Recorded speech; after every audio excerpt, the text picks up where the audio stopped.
Hello, students. How are you? Today we are going to study the second right given in our Constitution. In our previous class, we discussed about the right to equality, and today we will discuss about the right to freedom. Okay, now here, right to freedom. In fact, in any democracy, right to equality and right to freedom, these two rights are the most important rights. And without these rights, we can't expect other rights. Here, freedom means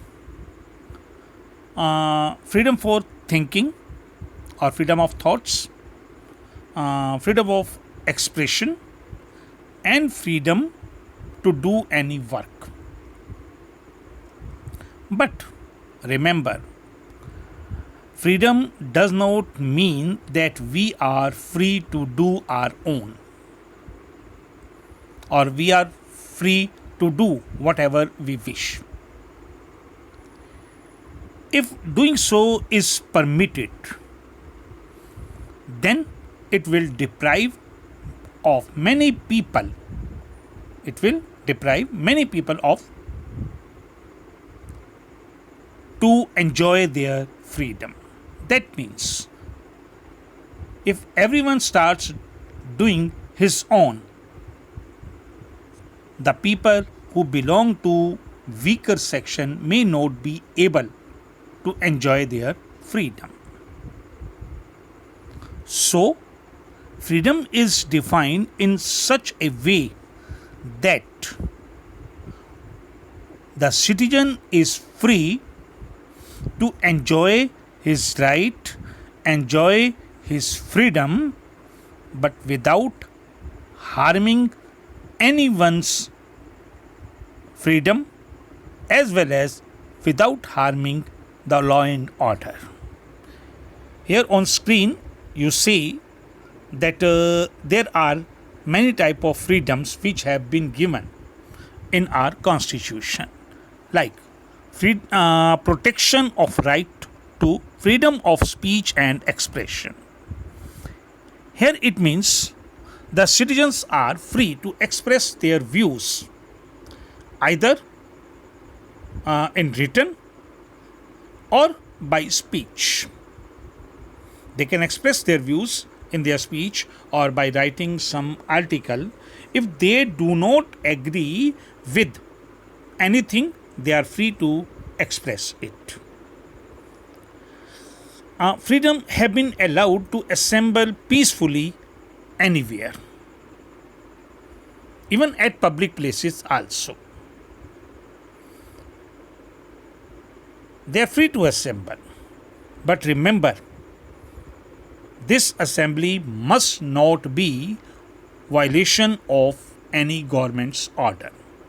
Like you see, many times government enact section 144 when people are not allowed to gather more than 5 persons at any public place.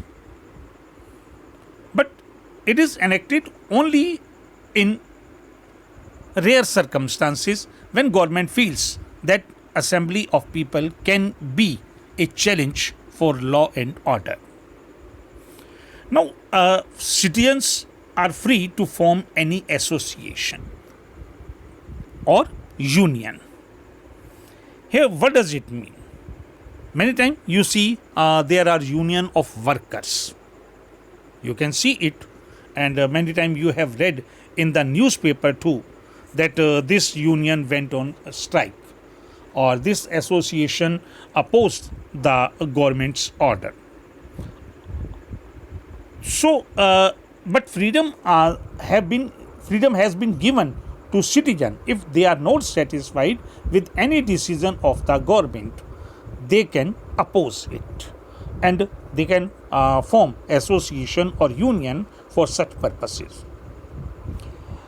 Now, freedom have been citizens have been given freedom to reside in any part of India. They can move freely throughout the territory of India. Suppose if a person wants to settle in some other state or in some other city, any part of India.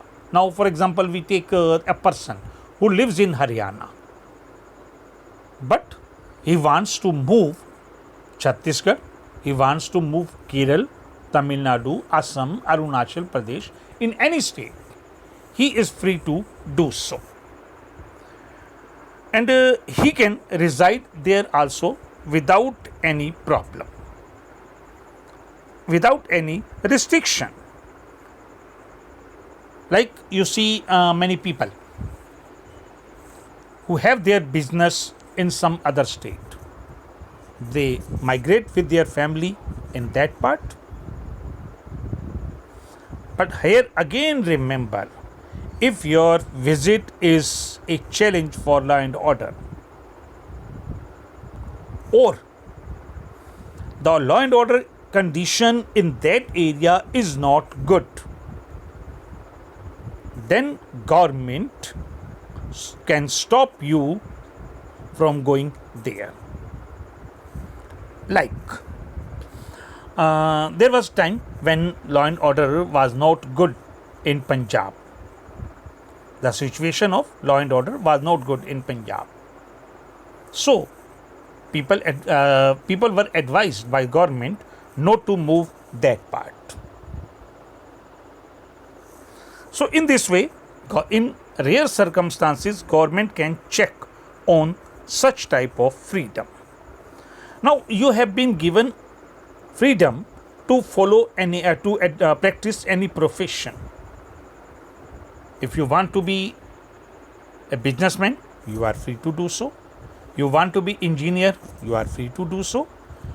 You want to be a doctor, you are free to do so.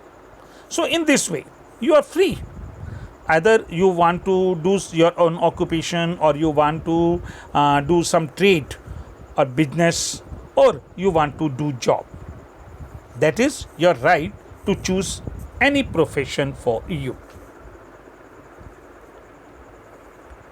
So in this way, government has given so many liberties, so many freedom to all the citizens that many times scholars call it this right, the right to freedom. Many times we call it the cluster of rights, means collection of rights.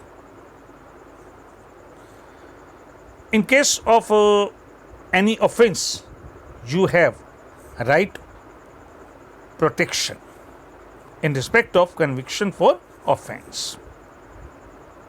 Similarly, you have right to life and personal liberty. Right to life means you have right to live. You cannot be deprived of this right. You have your personal liberty. Even if you want to maintain your privacy, you can maintain. You are free to get education. Even you have a right protection against arrest and detention in certain cases. So in this way, so many rights have been given to you under this right. In same way, government has given some other facilities to the citizens. Like I will like to give you some example of it. Like we call about we talk about right to life and personal liberty. It means if you are arrested, the person has the right to defend himself by a lawyer of his choice. Also, it is mandatory for the police to take that person to the nearest magistrate within 24 hours. If the police does not do so, the case will become weak and magistrate who is not part of the police will decide whether the arrest is justified or not. In same way, many times court also gives order. Court also gives order to the police. Like we are talking of right to life and personal freedom. Here personal freedom means that is your personal freedom. You are free, and many type of freedom have been given. Like I discussed here, 24 hours. Within 24 hours, it is necessary to present a convict or a person who has been arrested to produce before the magistrate. In this way, this right is not just confined to a guarantee against taking away of any individual's life, but has wider application. Various judgments of Supreme Court have expanded the scope of this right. The Supreme Court has ruled that this right also includes right to live with human dignity, free from exploitation. The court has held that right to shelter and livelihood is also included in the right to life, because no person can live without the means of living. That is the means of livelihood. In same way, you have some preventive detention also. Ordinary people would be arrested after he or she has reportedly committed some offense. Otherwise, he or she cannot be arrested until he or she has committed any offense or crime. However, there are some exceptions to this.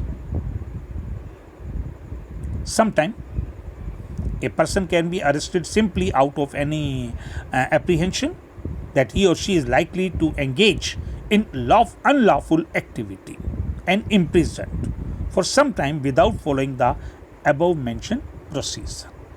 Because many times police suspects that this person is going to do such and such offense.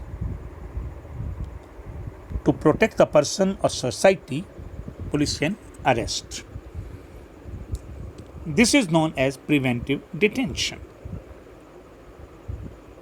It means that if the government feels that a person can be a threat to law and order, or to the peace and security of the nation, it can detain or arrest that person.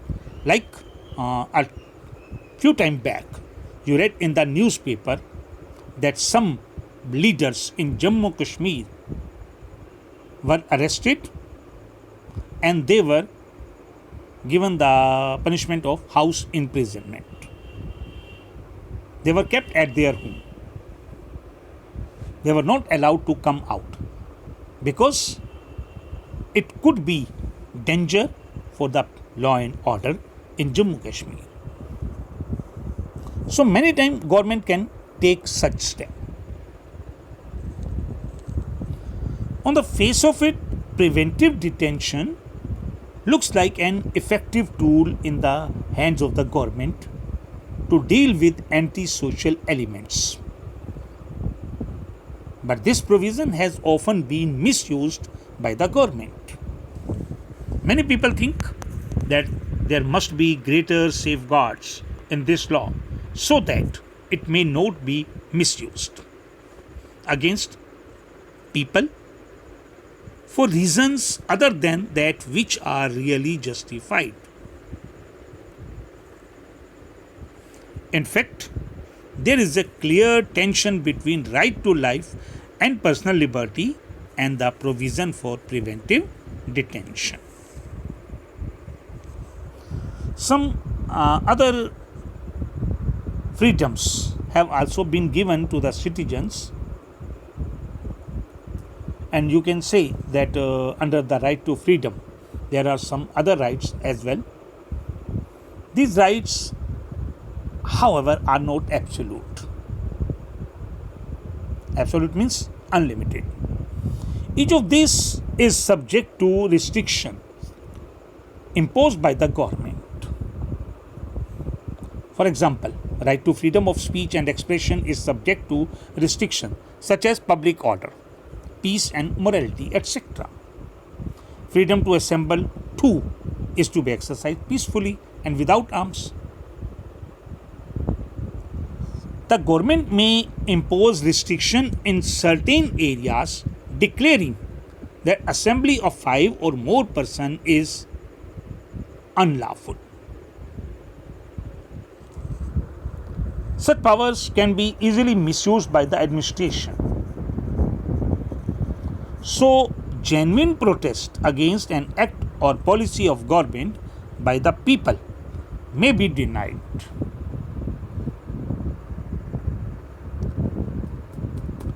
However, if the people are aware and vigilant in regard of their rights and choose to protest against such act of administration, such as misuse becomes rare.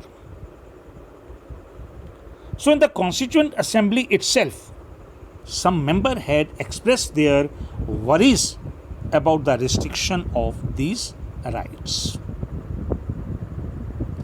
Now we talk about right of accused. Suppose a person who has been arrested. What are his rights? Our Constitution ensures that person accused of various offences would not get would also get sufficient protection. They have been given protection in our Constitution.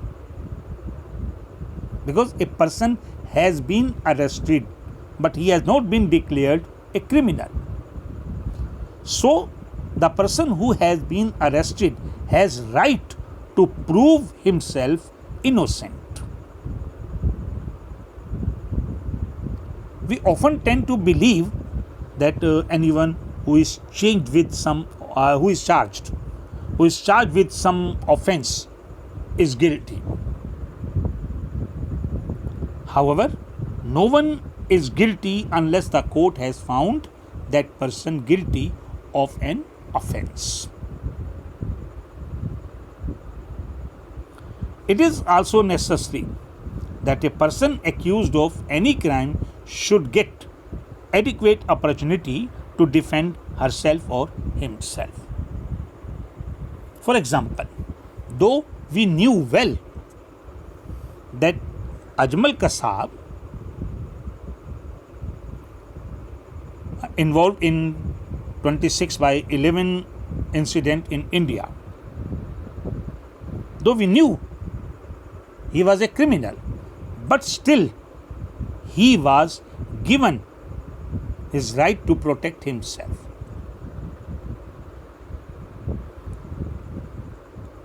He was given opportunity to prove himself innocent. So, to ensure a fair trial in the courts, the Constitution has provided some rights to the person who has been arrested. First, no person would be punished for same offence more than once. No person would be punished for the same offence more than once. Second, no law shall declare any action as illegal from a back date. It means a person who is punished by the court cannot punish him more than the provision that was at the time of crime. But in rare situation, such decision can be changed also, but very rare. Next is no person shall be asked to give evidence against himself or herself. So in this way, the Constitution gives us so many freedoms. That means government or a constitution, our lawmakers gave us full opportunities to enjoy our freedom. But wherever there are rights, there are duties also. So when we expect that we have right to enjoy our freedom, it is our duty also to regard, to respect others' freedom also. Thank you. Next time we will discuss one more right against exploitation, and if possible then we will discuss one more right also. Thank you.